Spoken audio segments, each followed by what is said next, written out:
This review copy was provided by Yacht Club Games. It's been a long 5 years since Shovel Knight was released, and the content stream for it has yet to cease.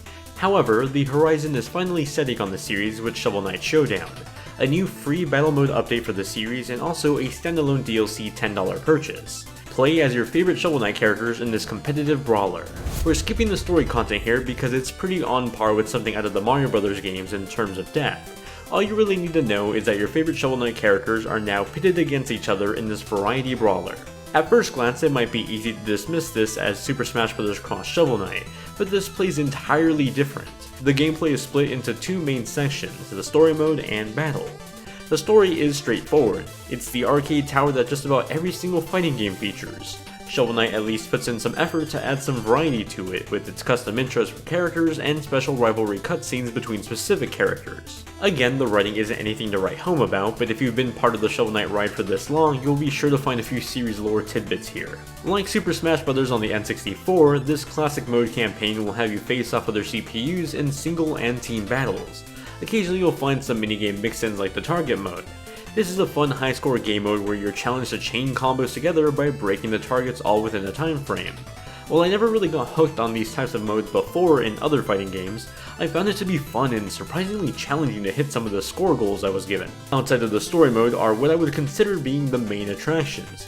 Battle Mode's two features, Showdown and Treasure Collection.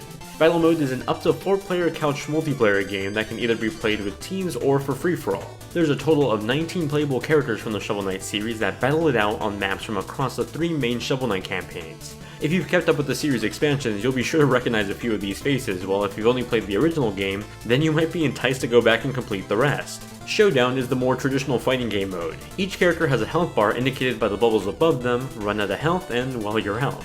Each character also has their own playstyle with 2 different moves and a parry move. Usually these consist of a melee and projectile attack, though there are a few exceptions. Every character feels like their campaign counterpart did, but now in the fighting game. That means if you want a heavy brute, then you might prefer King's Knight, while someone more nimble would prefer someone like Scepter Knight. Their core features from the main series are here too, like Scepter Knight having his homing attack slash. There's a nice variety between each character, though there are a few clone characters here that have a similar moveset but feel in terms of movement vastly different. In that essence, I never felt like there was a lack of characters or options when playing. Admittedly, it was something I was worried about when I first heard the phrase Shovel Knight Brawler, though I'm happy to report you'll find a fun mix here. Aside from the Showdown mode is the Treasure Collector mode, which is my favorite mode in Showdown. It's a fight to collect the gems that spawn rather than just fighting to take down each opponent. Sure, you can attack others to steal their gems, but ultimately it's a race to collect them whenever they appear. You can turn on or off stage hazards and items that can completely flip the turn of events like any good Mario Kart game. That chaos that ensues during the heated moments is by far the most memorable time I had with Shovel Knight Showdown.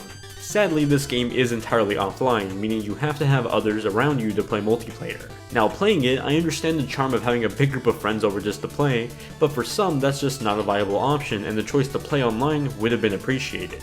Being an expansion update for the Shovel Knight Treasure Trove collection, don't expect to see much differentiation from the visual style of the first game. And that's not a con though, because the original Shovel Knight perfectly recaptured the art style of those retro games that inspired its cultivation. What does feel slightly upgraded here is the animation throughout battles. This is still the retro art style from before, but so much more is happening on screen at once, whether it's the subtle touch of animation with the background, or someone performing an attack in one corner while someone else is getting knocked out in the other.